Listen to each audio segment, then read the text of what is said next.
Welcome to the Dr. Random Podcast. I'm Dr. Sarah, and here's the deal. We don't do boxes here.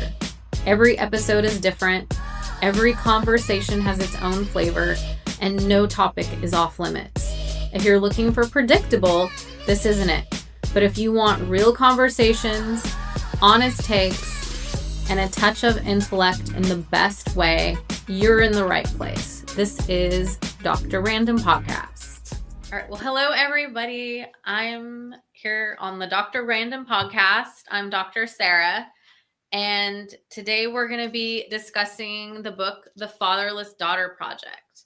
And our guest today is actually the author, Dr. Karin Luise. Mm-hmm. She's amazing. And I'm so glad that I connected with her.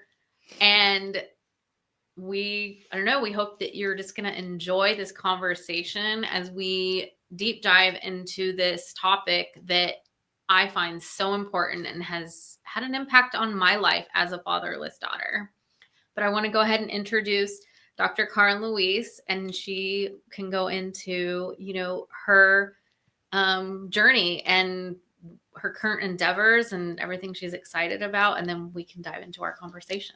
Yeah, I'm really excited about our conversation. I love that this book resonated with you. It healed me to write it. And so just to introduce myself to everybody, my name looks like Karen, but it's Karin. And I started out as an elementary school teacher, actually. And then after having a lot of life change and going through some of my own healing, a lot of it related to my father issues, I ended up going back to school and becoming a therapist. And I got my master's degree and then went through a bunch more life stuff and then went ahead and got my PhD in counseling and education. And in all of that, one of my best friends, Dina Babel, who's the co-author of this book, reached out to me and she's like, I have this great idea for this book. She lost her dad he was murdered. And I had a bunch of daddy issues, having multiple fathers and one that gave me up for adoption to an abusive stepfather. And then my mom has been married 3 times. And my third father passed away last year. But just a lot, just like most of your listeners, a lot of layers. And so she said, I have this great idea. I have an agent that wants to do it. I know it's going to change so many people's lives, but I need a doctor on it. Can you help? And I was like, yeah, okay. So Dr. Sarah, I didn't even realize all my daddy stuff was going to come up when I wrote the book. I was just going to be the doctor on the book. Well, lo and behold, I started writing it and we did, I love researching and I created a survey and over 5,000 women internationally took this survey and we found so many interesting things and I ended up just breaking open with my own daddy stuff as I started hearing other women's stories. And I was really interested in my main goal in writing the book was not only to heal people, but to help women understand how this affected their life developmentally, like how it affected you when your dad died is really important, how he, or not even died. So it can be through death. We used the explanation, you lost the bond with your dad. So it could have been through death. It could have been through divorce, just complete absence, addiction, incarceration. There are many ways, but it's really defined as he could have been in the house the whole time and you still like have a really big father wound because your bond just never got concreted like it was for friends of yours, right? So we talk a lot about what happens then developmentally as you grow up. And then as you get older and you realize like these other girls had this great perceivably, relationship with their dad, or their dad got to be there for their milestones, the wedding, the birth of their child, their first apartment. And you've become this lone wolf, kind of this warrior in the world. And we wanted to look at just how psychologically it affects you, we look at how physically it affects you. I wanted to see the coping mechanisms, most women, positive and negative. So we can talk about that. And then in it, I ended up having a big spiritual awakening 3/4 of the way through the book. And so the book was just as healing for me as I'm hoping it is for those that are reading it. And then since then, I focus a lot now on spirituality. And I'll just say that as a very end note, I'm finding now in my work with people that are having big kind of life reinventions and life shifts that a lot of the awakening of their own power comes through healing this specific wound. So it's actually resurging right now, a few years after the book was done, more than actually it has. Like this year, I'm getting more messages and requests to talk about this book than I have over the past couple of years. So it's very timely. We're healing a lot right now, collectively and individually. Those are some amazing points. And I love the new research you're doing too. I love, your passion behind helping others, which is my whole goal with even choosing this topic today for the podcast, because the book was so helpful to me, and I've been sharing it with others, and I want to share it with the world. So, I just had never ran across a book like this before, and I actually found it. I happened to be looking for some, new books to listen to, and I ran across this one. I was like, wow. And I started listening to it. It touches on things that I think, there's a lot of people out there that unless they actually go through the loss, for me, I lost my father through death, and it was sudden, and it was tragic, and it was not expected at all. I was fortunate enough to have him I had just turned 20 years old when my dad passed, and it was a heart attack, sudden. And I saw him the night before, like normal, having conversation. The next morning, he was gone and in a coma for 9 days, and I never got to say goodbye to him. And he was an amazing father. So I also feel blessed in that sense. My dad was so fun. He taught us how to, we went camping and went fishing. He was an outdoorsman, and he drove a Jeep. So like we would go off-roading, which kind of scared me sometimes when you'd get a little sideways, but but he had 3 daughters. And so he, taught us all how to kind of do outdoorsy things, which was fun. Yeah. And I'm the oldest of 3. And I think that also what the book touches on is kind of that role of me being the oldest of the 3, and also, dealing with my mom and what she was going through, losing her husband suddenly. Yeah. There's just so many factors to the scenario of losing a father that, it plays into the role of being a sister, a daughter, even Yes. of the mother who survives in my situation. There's just so many factors and layers to this. And I think that what the book touched on that moved me so much is it talked about also dealing with my own relationships and things that I deal with, insecurities, because you lose something you love so much suddenly, and you go through life. Sometimes you're almost, you approach everything kind of with a caution. Yeah. And I will say, I feel like I've done a lot of work on this. I've gone through therapy. I've read books. I also like to put credit on my faith myself. I choose that. I feel like my faith in God and all that has really helped me through a lot of this. Yeah. And I think, there's just a lot of healing, and I'm glad that I'm in a place now where I'm ready for love and feel like I'm willing to accept that. But reading this book, I look back on times and I'm like, wow, that's so true. That's so right on. And I think like, wow, there's some people out there that are kind of in that messy stage right now of dealing with this grief. And your book just touches on so much. Well, you're speaking to, we do cover the loss by choice, the loss when the father chooses not to have the bond, right? Like kind of what I went through. And then the loss by like sudden death, or the specifics of the death do matter. And they both have their unique aftermath for the daughter. The daughter that loses a dad like you did, especially when he's a really good dad, like there's more, the idealizing of the dad gets very, very strong. And then the loss feels even bigger over time, right? Because he was such a great dad. And so that void feels really empty. And then, the thing about the relationships is where that loss will come up, where the unhealed, or look, we're all working on our evolution, our growth always, right? Like we're never done. Okay. So never judge yourself. You're doing the best you can. But the place that it is 100% always going to come out is in your relationships. And any grief that went underground, especially for girls that lost their father or lost the bond with their dad early, um, the grief will come back up when you have your next loss, and that usually is in your next a relationship breakup or your divorce. And we found that a lot, and that happened to me too. Like it's like nobody dealt with it because nobody went to therapy when I was young, when all this was going on. And then I had a divorce, and it was like I was hit with a Mack truck, and it was so devastating. And then what we found in the research was, well, this is why, because like you being the oldest, Sarah, the girls that can relate to that, or if you're the youngest, like there's always a responsibility put on you, especially if your mom is still there and she's going through her own, like you have to step in, right? As a daughter, that's unique to women. It's different than what men go through typically. And so the daughter tends to then take on a caretaking role. And very often those roles shift depending on how much the mother is grieving and how big her loss is. And then it's like what you're feeling because you feel this responsibility for your mom.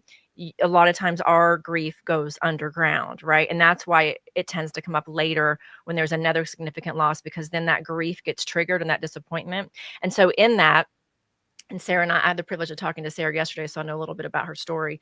In that, we talked about how the need to hold on to relationships then, I think this is a common thing that happens no matter what your loss is, because like what you were talking about with the Jeep flipping, like, but or the fear of the sideways is what I mean, not flipping. We don't want to put that up. But anyway, the dad is there to ground you, right? He's there to keep you safe. Like, I've got you, I've got it. And even if something happens, like the dad is there to protect, to teach you how to, like, it's great that he had 3 girls, right? He teaches you how to get back, like wipe your knees off, like, come on, we're gonna keep going. Like that masculine energy is something that men typically give their daughters. Well, my dad didn't really ever do that, and you had it, but then it was taken away, right? So there are times now in your life whenever you probably feel weak, or you need to call someone, or you need someone to come help you bring the couch up to your first apartment. Like, there's no one on the other side of the line, right? And then what happens, is when you have relationships and you do have that next counterpart, um, you will do anything to keep them. Typically, we will either just get really desperate and act in ways that really aren't typical to our innate nature, because we want that feeling that we identify with the avatar, which is our current partner. Um, they represent to us what the absence of our dad has us missing. And so we will tend to put up with, and I'm not saying this is all the time, I'm just speaking in generalization, because very often we will pick people depending on your wound. We can pick really dysfunctional partners, but it looks different for everybody. But if you do, we will tend to kind of bend ourselves inside out, because the number one fear is being abandoned again and being lost again. So we will do anything that we can to get them to see how worthy we are, to get them to see how valuable we are, and just to beg them. We will put up with a lot more than women that haven't been through that, because we're so afraid of feeling that fear, feeling that loss again. It will drive us into almost being someone that we innately would not be, if that Mhm. makes sense. And I know we talked about that a little bit yesterday. Yes. And I think that masculine energy is such a loss, and it's so important to have. Yeah. Um, I myself, I've been single for a couple years now, and I think I've just decided that, you know, I want somebody who will come in my life and is ready to just, be willing and open to be there for me, instead of having to, what you just discussed, where I feel like I have to constantly be proving myself to them because I'm Mhm. afraid of losing them. And I want to keep that in my life. You want a man in your life. And I think that, the biggest thing that we notice as far as the dads too, though, is like with, holidays, big Yeah. milestones, things Yep. like that, um, where it comes up again. And it's amazing how, I can go, I still will know when it's his birthday, and I'll think Yeah. about it, or the date that he actually died, or the Of day course. he had his heart attack. All those dates stick in my mind. And when they're there, you know, it's so weird. Like right now, I feel like I'm gonna get Yeah. emotional. Well, that's love. I mean, It's that's love and that's it's like loss. when Yeah. those dates pop up, you think like, I mean, it's been years, and you think, why am I still, getting emotional over this? But you do, and I think it takes a special person to know, like, fatherless daughters out there. It's like um, that comes up, and it's a constant thing. You're not, and it pops up when you least expect it. You don't know when you're gonna get emotional, or but it's a healing process. Yeah, and that's why it's so important to have a community and to talk to people that you can trust. Like this conversation is hopefully going to be very healing for people to have other people in your life that can relate to it. Because people that can't, they use the phrase you got when you're going to get over this. Whenever someone says that to you, it means they've never lost anybody. Because I will never let a client or anyone say get over it, because we don't get over things because they're embedded in our DNA. We learn to integrate the reality, and it's cyclical, and you learn to live with it. You don't get over it. And you have more peace with things, obviously, once the initial grief subsides. But what you're talking about is so important, and it's really important to say, because you're not weak. You're Nothing is wrong with you. We found that the hardest day of the year for fatherless daughters is Father's Day, because there's such an influx of idealism over dads in the media, social media, whatever. That's the day that it's just like in your face, right? And then the other big days are the milestone days in your life, which is wedding, birth of child, those things, when, like, especially wedding, where the absence of the dad is felt. Like you were saying, your commencement, when you because see, and with grief, we have the loss at hand, right? And so the loss at hand is its own grief point, right? The physical Hmm. body, the day they died, the day they left, the day we realized that we didn't really have a bond with our dad, dealing with that. But the bigger piece of the grief is actually grieving what was supposed to happen. So as you go on with your life, that second piece, which is bigger, you're going to consistently be faced with, well, he was supposed to be here. Look at my other friends; their dads are here. When you're at your sorority thing and all the dads are there, or when you start to go to all your friends' wedding, for listeners that are in their 20s and 30s, when your friends start to have kids and you see that their dads show up and they have all these pictures of their dads with their babies, and or whatever it is, your wedding day, you feel it on a deeper level, and there is a longing. So know, when you're going through that, because anyone with this loss is going to go through that, it is normal. It means that you are grieving. It means that you loved. It means that you wanted to still be loved and that you miss that. So on those days, it is significantly important that you let those that are closest to you, if you're in a partnership or you have roommates or just your best friend, that you reach out and say, either you're going to just disconnect from social media, you're going to go on a hike, or you'd like to meet somebody for whatever your favorite thing is to do. You need some TLC. You can write a letter. You can either go right into it, or you can do something that distracts you. You can go to a comedy show, or decide that you're just going to watch binge chick flicks all day. Whatever it is, nothing is wrong in the grief process. This is very important Hmm. too. Like, everyone's grief is different. I've made a pact, after going through so much of this with people in my life and myself. Like, I never judge people's grief. Only people that judge people's grief are the ones that don't know how to do it themselves, because like it's different for everybody. And so, you mentioned faith. That is one of the I forget which number it is, but I feel like it's in the top three coping mechanisms. It's probably second. Number one actually was music, which I've always found is like really, Hmm. really great. Yes. Yeah. And nature and faith, like those are top three. And then community, having people around you. But music, like, isn't that cool to know? Like, I loved that piece of our research that came out way on top, that fatherless daughters, like, that was the number one thing that helps them. Hmm. And of course, so whatever you're doing, whenever this airs, whatever the next holiday is, like, it's okay. Find that one or two people that are going to understand you and say, hey, like, I might need to cry, or is there any way we can go grab a margarita or go hike or whatever it is? Like, I just need to be loved today, because I'm really missing my dad more than normal. You're not abnormal. You're right on time. So I just want to acknowledge how normal and how actually important it is to feel it. And then I'm just going to say this, and then we can move towards whatever else you want to talk about. In my research lately on, I've done a lot of research on trauma recovery. And now I look a lot at the fact that, pain is inevitable, but suffering is a choice. So on those days when you need to really feel it, it's really important to go into it. But what I've learned recently is that, and I do this in my own life, if you're okay and you're not feeling too fragile, if you're not too close to the wound, if you're not in the trauma, okay, this is not for being in the trauma. If you're in the trauma, please get trauma-based help. You really, really need it. You deserve it. That's really important. I've done EMDR, I've done deep trauma work, like, do that. But once you get kind of past the initial trauma and you feel like you're a little stronger, when those emotions spike for whatever it is, like the other day I got a diagnosis. It's not severe, but it's one that I was like, dang it. I sat in my car and cried because I don't have a partner and I can't call my dad. And I had to feel sorry for Karin moment, right? But I know that's okay. This is because this is what I would tell a client to do. I sat in the freaking parking lot of that. This was just 3 Uh-huh. days ago of the doctor's office, and I'm like, I have arthritis in my toe. Okay, that's the diagnosis. It's not whatever.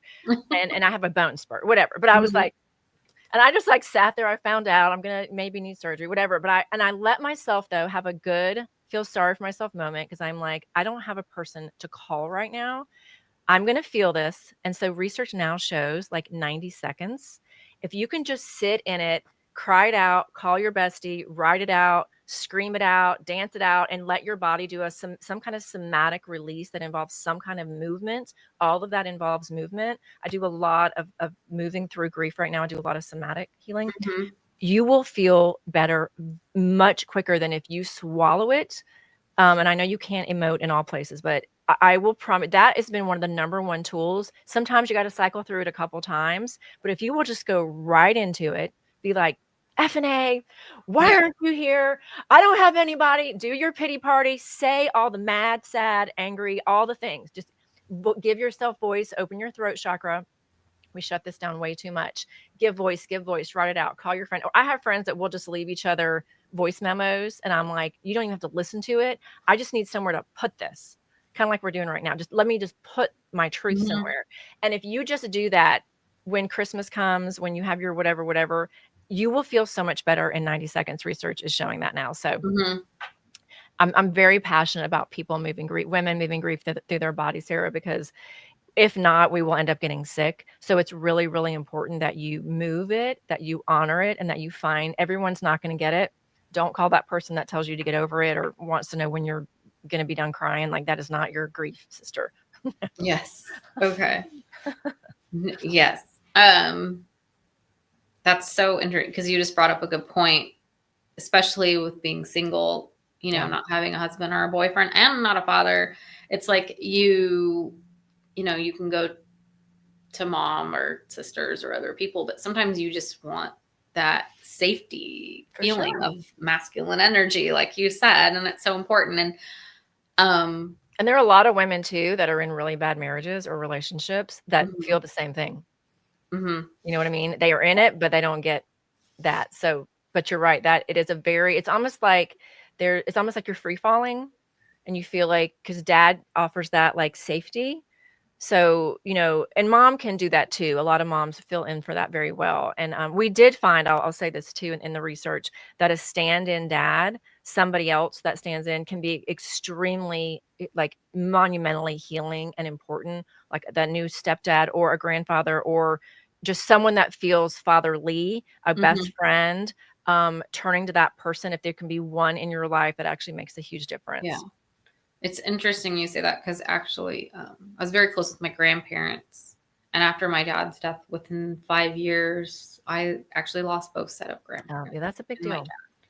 And that was a lot. Um, Yeah, and it kind of did just feel like the safety net under me fell out. for And, sure. but I think one thing I am looking forward to, and I don't know, and it's funny, the insecurities we talk about, the thoughts we have. Like I have this thing where I'm like, oh my gosh, a guy is gonna marry. If a guy wants to marry me or get serious with me, I'm like, I don't have a dad. Like they're gonna think like, oh, who's the grandpa gonna be besides their set of parents? You know what I mean? And I think like, do they think of that as like a huge loss? And it's weird that I would even think that, but I It's not do. weird. And It's not I weird. think like, and it kind of in a way, I feel like once I do find my person, I'll probably want to really dive myself into their family. I'm gonna like love it and want to be surrounded by that. But whether they have that or not. But um it's just interesting the thoughts we have. For sure. And I think that's a really normal because we start feeling like either we're too much or we don't have enough, right? Like that's actually universal. So this isn't specific to us, but Mhm, it gets heightened with this. So I want to normalize that, honest to God, Sarah, and I've been doing counseling and therapy for 25 years. Like mhm, everybody has a feeling about that for whatever reason. So I want to remind you that if you feel like you've got a ton of baggage because of your dad stuff, Like, believe me, men just do a better job of hiding it, but they've got their baggage too, right? It's not like you're going to be walking in with a perfect a person that has everything, because nobody has everything perfect, right? So if you can, in your mind, and that's a very normal, again, thing to think, but it's like, okay, but what do I bring with me that other people aren't? And that is, I'm really resilient. And that is because my dad isn't in my life the way that I really needed him to be. I've had to learn how to do this stuff for myself. Like, Mm-hmm. I'm pretty badass. So that's one thing that we found. Like, I'm not kidding. Fatherless daughters were badass. Like, look, I mean, you're starting a podcast. Fatherless daughters are literally like, they're the CEOs. I'm not kidding. Cause it's like, and it's always a choice, right? So we can go and find a pole to dance on, right? We can, a lot, whatever. No shame on that. But I'm saying that there is a choice to, like, take it and maybe not use the most positive coping mechanisms because of whatever that dysfunction is, or we can funnel it into, I'm going to create something out of this and turn this, Mm-hmm. instead of remaining the victim and staying on a pathway that's really not going to serve me. I'm going to turn this into something powerful. And that's the twist, right? So what Yes. I would challenge you with, and anyone else that has those feelings, of course, I've navigated them too, but I'm probably much older than most of your audience, um, is to flip it in your mind and be like, all right, but what do I have? Like, and by the way, like, men don't think about that as much. I don't think. I think that men, um, if they do have their parents intact, they'd be like, woohoo, then we get to be with my family at Christmas. And like that's actually kind of ideal, to be honest. Like, I'm not even kidding. Like, so there's kind of a flip. And then it's like, you're like a badass. You can take care of stuff. You've learned how to live, on your own, and you're really independent. And, you're not going to be as immature as a lot of girls or women that, not that they're going to be all immature, but you have a maturity, you have a knowing and a wisdom about you that people that have not faced something this significant aren't going to have. And you probably are likely that you're going to, not that this is going to be 100%, but I would guess that it's likely that you're probably going to really jive with someone that's had their own kind a loss in their life too. And then in that, and you don't know, because you don't know the person that's gonna gonna love you yet. You haven't met him yet, but there's a chance, a likelihood that part of what connects you is maybe he's had a loss in his life too, and then you guys can buoy each other. Mm-hmm. Yeah. Happens a lot. Happens a lot, because then you'll get each other, and he'll be Mm-hmm. like, nobody. And I'll put this out there for you. He'll be like, and it could be a loss of anything, but he'll be like, nobody's understood me. So here's the silver lining. Mm-hmm. Nobody's ever understood me the way Mm-hmm. that you understand me. And when you've been through traumatic loss, you're able to hold space for people in a much more qualified way. And I've heard over and over and over again from guys, like, no one like, girls aren't like this. Like, the fact that you're not judging me and you, like, are okay with what I'm telling you, like, most girls, like, don't know how to handle all this. So you're qualified to be a really, really great partner. Quite the Well, opposite. thank you. Yeah. Okay.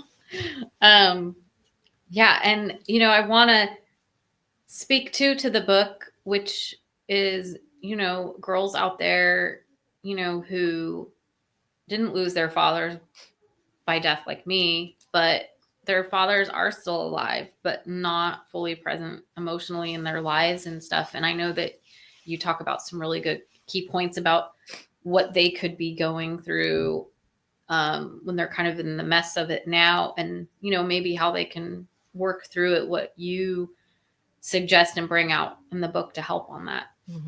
Yeah, it's a different kind of, there are a lot of similarities, but the specific, because I'm one of those, is that we often tend to, there's usually a sexual component, and women tend to go one or other direction. They either tend to, like, totally shut that down, or because that is where your femininity rises and expresses itself. It's the very natural part of becoming a woman. And it's linked to healthy relationships with men. And when you haven't had a healthy relationship with a man, like one of the things that women who didn't have the bond with their dad like I did, like, and my co-author talks about this a lot too, because her dad actually was really absent before he died, so she kind of had both. If and when you read the book, you'll see that, or listen to it on audio. The there's a there's an ongoing void, and then there's a sorry, I just lost where I was going with that. The we will feel the loss, and then what we tend to do is we try to make up for the void that we missed in our dad. I wasn't saying is we didn't learn how to have a relationship with a man. Like it's a really weird thing. Like we didn't know how to like hold someone's hand or what proximity, because that the sexuality of it got really confusing for a lot of us. And a lot of women in this situation end up getting like molested. And there's like, I have a lot of friends that have this wound that's a huge piece of it too, but that's another conversation. But that comes to play a lot. And so, especially if that was in your life, it's like 1/3 of the women I've talked to, if not half. Um, Oh. Probably more like half. But anyway, it's even more confusing because then you're like, I never learned how to have the safety of a dad to tell me the main thing is to protect me. That was my big thing. And then the second piece is, and then maybe if there was any kind of abuse or whatever, like that was your experience. So as you go forward into adulthood, you will tend to attract people that are going to, I believe people are brought into your life to help you heal, but it may look really messy. Like you will attract on the level of where you are. So I ended up attracting narcissist after narcissist after narcissist. And so I was saying, so the other swing of the sexuality is a lot of times women become hypersexual, right? And getting really promiscuous, having a lot of partners willing to do a lot of things maybe they wouldn't have done. And so the sexual piece is a big component. A lot of our daughters talked about that. And so I don't want you to feel guilty about yourself if that, I carried that around for a long time, that guilt. But now I'm like, well, I understand why. That's why this book, I love about this book, because it shows you why. And it's not because it's not really because you were craving the act so much and this perception of you, but it's about the emotional void, and it's about wanting to somehow repair something in you. And this is the only way that you know how to do it, because you weren't taught how to have that healthy dynamic with the man. You don't know anything but this. So that plays out a lot. But the wounding does look different. There tends to be a more negative perception of men for women, that because your experience of your dad was being absent, right? Whereas there's a flip where there tends to be a big idealization of the dad. So that's just one of the main differences. But one of the core similarities is the need to fill the void. And so what I was taxed with multiple narcissist, literally 4 right in a row. I have 2 divorces. Like I'm here to say, like, I'm like the poster child of that daughter. And I've been single for 3 years now. And it took me like a detox period after I was married to 2, and then I had 2 right after that. I've been divorced 11 years now. And it took me, each one I would have healing, each one I would have healing. And then when I realized I am recreating and recreating and recreating the same cycle, that I finally like had a dark night of the soul and broke wide open. And I like went into the grief. Like I did a lot of shamanic healing, and that's my spiritual awakening. I became very, very spiritual, but that's my path. And so that is what healed me. But what it did take a period of detox. I see a lot, and no judgment whatsoever, because I've done it. And a lot of my clients, like I call it lily padding. Like you kind of jump from one relationship to the next without actually ever getting into the water, and swimming by yourself. And I don't think you have to punish yourself by like having isolation, but I have found the past 3 years that I've had alone and literally detoxed from those cycles. Like it was necessary. It wasn't by choice, but it's happened. And now the healing that has come and the awareness that I have is phenomenal. And what's also helped is having the support, having like those two friends in my life, that ones that we exchanged the voice memos with. That's been extremely healing. I've been talking through it and talking through it. Therapy is extremely helpful. Even if the therapist, just you processing it while at the same time not wearing the victim cloak, like with the purpose of moving the needle and moving through it and creating new patterns. But the number one step is awareness. That's why this book is really important. And then taking action. And it doesn't have to take the few decades that it took me. It actually shouldn't. So I'm here to tell you, you can do it. You can do it very quickly if you choose, but it's about changing. And so in all of that, you have to change the way that you believe, the beliefs you have about yourself that are subconscious. It's a lot of excavation. There's got to be like a breaking open, and then there's a recreation and an embodiment of because then what you embody later, and I'll end here because I know I'm talking a lot, but the answer at the end of the day is always self-love. It always is. At the end of the day, everybody has a void about something. And in all my years of doing counseling, like, it's the end of the day, the injection and the growth piece is self-love, and realizing, whether it be through the detox period or through a wonderful marriage or whatever it is that's helping you, your faith, you actually have enough inside you. And I'm the same. I run that through spirit, through source. I use the word source now for God, through me, that I possess what I actually need on the inside. And then that's when the partner tends to come in. Mm-hmm. Mm-hmm. Yeah. But I wanted to punch people that said that to me when I first, I'm like, stop telling me I have to take time alone. But so I get it. I get it. But look, I feel like I'm like the most free I've ever been, because now I just don't care about what anybody thinks. Like, I've got my, like, I feel so strong and so in love with myself. Like, I like love myself. Like, I love that I dress differently than everybody else. I love that I use the F word. I love that I like to dance on tables. Like, I don't care. I don't care if that guy's gonna think I'm weird, because you're not my guy then, and I'm totally fine with it. Love that.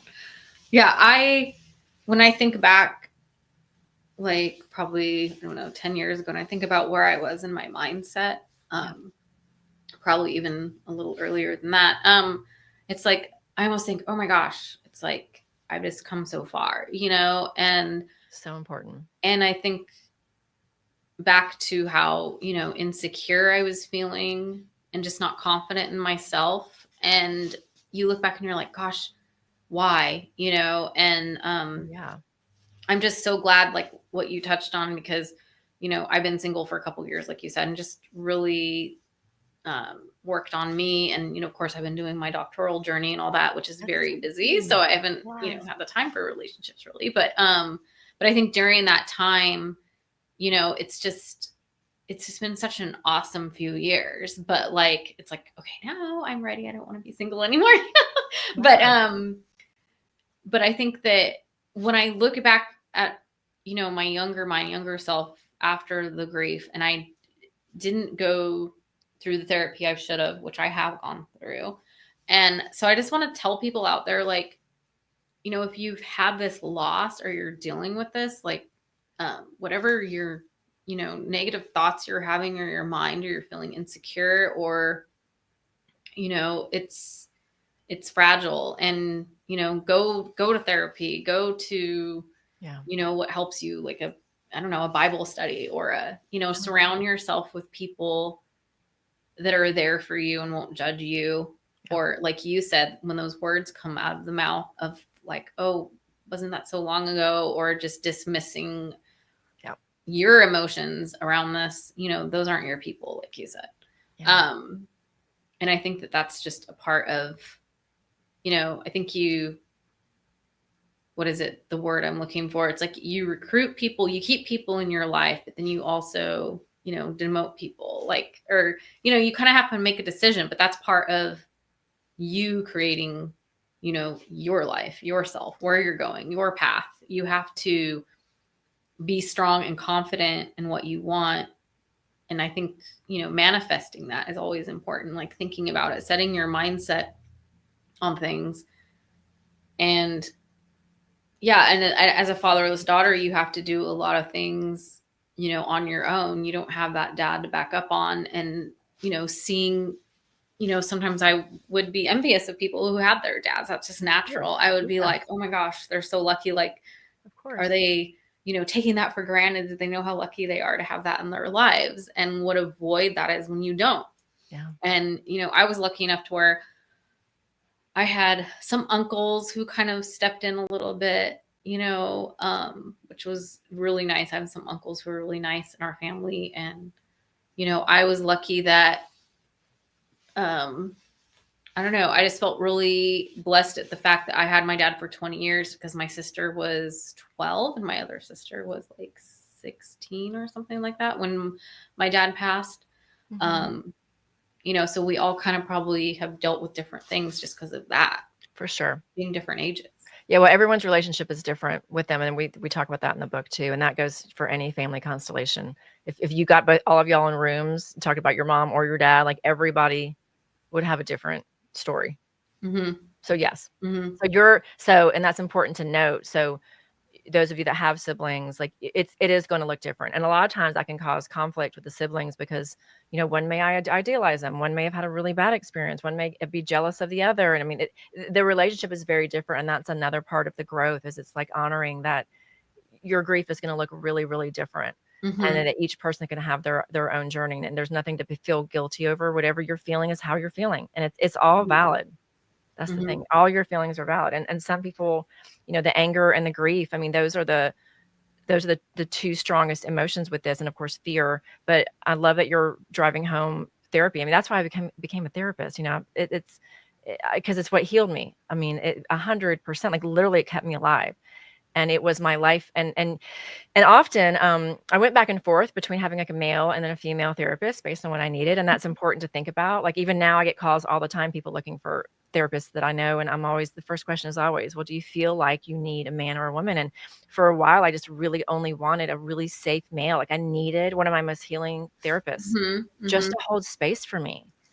Like, and it was very, very therapeutic and healing just to have a man like not run out of the room and be loving with me. And so that can be very, very healing. You just have to really trust that person, or you want like a mentor. And then I went back to a female and yeah. Like, so anyway, it's all perfect, but pay attention to what you need, right? Like really look in. And when you're looking for that therapist, just say, well, what do I really want?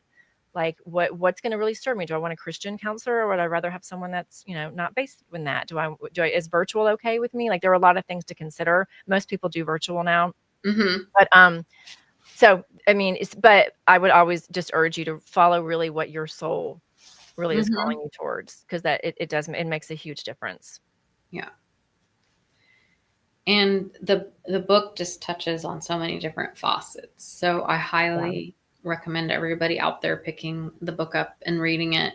If not, physically, Thank you can you. also Yeah. do Well, like it's cool. I Audible. was telling you yesterday, mine is well worn. Like I'm always pulling it out. But since then, it was actually published. Here, I'll show you. It's really cool. In German. Mm-hmm. So I'm German. So this actually meant almost more to me than having the American publication. This came about a year. So this means Vaterlos means fatherloss in German. And then last year or this year, it just came out in Chinese. I mean, isn't that Mm-hmm. cool? So I mean, it's like, look at that. That's so. So point being, like, I mean, the Chinese culture is extremely different perceivably than ours, but I mean, Mhm.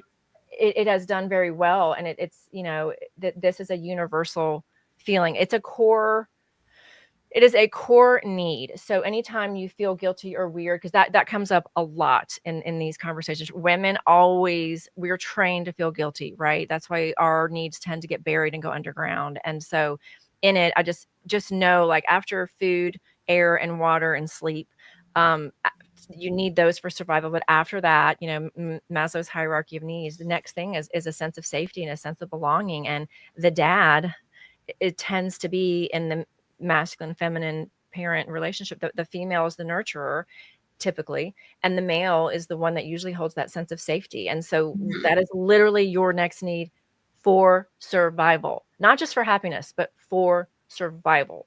So when that gets taken or isn't there, I want to drive home like the monumental loss that you suffer, and that it is as big as you feel it is, recognizing that. Secondly, how did it affect my life? Thirdly, what can I do to move the needle to become aware of this and take my life back to where this isn't, it's part of your identity, but to where I'm leading with, which is the flip I was kind of doing with you, is leading with, this actually prepares me, even though I feel an emptiness, and I'm kind of always will have that. It's part of who I am. I'm learning to live with it, especially around Father's Day and all the big days. But this actually it like gives you another suit of armor. It Mhm. makes you one of the toughest girls in the room. It makes you specific for relationship, for partnership, to someone that gets you at a higher level. It qualifies you like you went and got your doctorate for deeper work in the world. It really does. So it actually, as much as it feels like it knocked you at your knees, you have the potential to really up level your life, because this pain can be turned into such great purpose. Whether you're mentoring one person in 5 years when you feel better and you meet that person that really needs someone because she just lost her dad and you're like, I Mhm. got you. or you're speaking in front of 1,000, or you have a podcast, or you're writing a book, or you decide to start a women's group at your church, like that is where the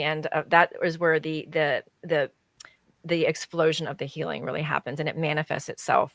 And then, like you spoke of manifestation, when you're carrying that power within you, and you're carrying this, like, I'm like badass powerful AF. Like I hold so much warrior energy in me. If you're single, you're going to then attract somebody that's not like the narcissist that a lot of us have attracted, because you feel empty and broken and you need someone to fill that void. But when you do, and the way you do it is by turning it into something meaningful, like that's like Mm-hmm. Viktor Frankl's research was the basis of this. The meaning in life is how we flip all this.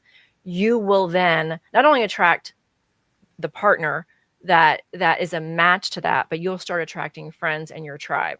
And it doesn't mean you have to get rid of everybody. You may have the girls that you go dancing with, or you go to Cancun with, or whatever, but the ones that you sit and have those juicy conversations with that really support each other on a deep level, like, you will instantly know, because you have that magnetism, and so do they. So, like will attract like, and you'll repel the ones that don't. So Yeah.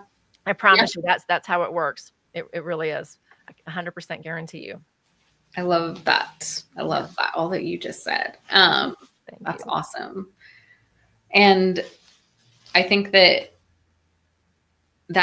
speaks so like authentically to the point that, we sometimes, I don't know, go through life and we're not, I might need to pause here. Hang on. I'm trying to find my words. I had a thought. Sorry, I lost it. It's okay. I did that a minute ago too. Where was I going? You're going through life. Your pause. Are you talking to women about how they can transform it? It's okay. It's just start over from your heart. What do you want people to have as the biggest takeaway? Like, what do you really want people to have heard that's really made a difference in your life? Yeah. So when I think about the times that it's in my face that I'm a fatherless daughter, like, wow, this is in my face right now. Like, you don't have your dad around. It's funny. You talked about times when you're moving. Yeah. I don't know. It's just little things, or like, you want advice on a guy and you want a male perspective. Yep. You don't, it's like sometimes I'll try to reach out to my guy cousins, which is what I do. But, it's just, you don't have that person to go to. And sometimes you just want that fatherly comfort that you don't have. And so it's like, unless you're in that situation, it's just really hard for people, I think, to understand unless they've been through it. And so I would just like to tell the world, if you know fatherless daughters, just, think about it, be aware. It's not that they're, little fragile pieces. I don't want it to be approached like that. That's not what I mean. It's just that, just know it's there, and like they deal with it at unexpected times. And there are days when they feel like little fragile pieces. They're very strong, but there are no, but that's what you're speaking to, right? Like Father's Day. All my friends who've lost a dad to death, I write that date down on my calendar, and I reach out, and they all say you're the only one. And I'm not tooting my horn, but I'm saying if you know of fatherless daughters that have lost through death, put the date on your calendar and reach out to that girl on that day, because that's the day she's going to feel fragile. She's got the armor on every other day because she's learned how to put the mask on and take care of herself. But those are days that you feel the most vulnerable, and the loss is really strong. And I also think what I liked about your book, which I think speaks truly, is like, at least for me, like, you're loyal to a core. I like have this loyalty and I look at life differently, I think, because of the loss of my father. So in a way, it's I've tried to turn it in, like you said, I've used the energy of this loss and tragedy to be a positive thing. But like, I look at every day as a gift. Like, I'm like, you got to go get it. Like, you might not have tomorrow.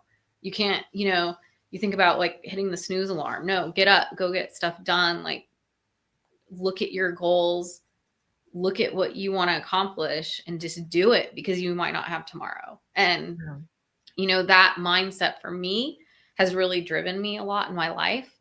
And people might be like, well, where does this come from? What's this drive? Like, where is this coming from? Well, it comes from the fact that, like, I think every day is a gift. And, you know, people in our lives, loving people, like, you know, out of all the people on the planet, the people in your lives, you're put together for a reason, you know, and Yep. that happens. And I think that you need to cherish people around you. And I think you cherish people more. You know, you love bigger, at least for me, I do. And sometimes I think we talked about this. I love so much because I know how short life is, you know, and how it can be short. And so I try to, like, just cherish every day. And I don't want to feel like I'm too much, you know, but sometimes I think that just comes from, you know, I want somebody who's like, yeah, I want to be abundantly loved, and I want somebody who's loyal, you know, because it's like, okay, I don't know. And maybe some people don't approach life that way, but I do. And so, Yeah. you know, Well, that's but not your ideal partner. And I love that you're speaking to that, because people that have been through a sudden tragic death like you've been through, that is a mindset shift, and people that haven't don't tend to have that. Like, it just doesn't really occur to them to think that way. So that's a beautiful reminder for people. And again, that's why I think, I don't know, I don't know, something's telling me that you're going to find, I feel like your partner's going to have gone through something really big.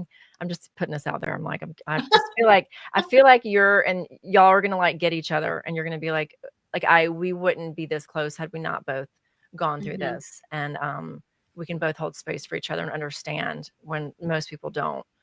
Um, but I think that's important to note, like you were saying, that aftermath of it. And the beauty of it is that then you have that positive light. Like, Sarah, you talking that way, like, is such a light, because people that don't pause and that take it for granted, but they don't realize they're taking it for granted. They have their own stuff that looks a little different than yours, but that reminder that you just spoke and that you kind of carry around as part of your vibe mhm. is a really beautiful reminder whenever you probably are talking to people, or you get up and speak or whatever. Like, I would imagine it's infused into who you are now, that each day is a gift. Yes. And that's a beautiful gift to give people and remind them. Mm, thank Yeah. you. You're welcome. You're welcome. And I just love your presence, your light, and just, you know, I can feel it. And I know that, you know, I think that your book is just such a great, you know, asset for people to have who have gone through this. And so I just really wanted to share that with everybody. Um, and yeah, and is there anything else you feel like we should share or touch on? Well, probably just where people can find me. I probably would say, you know,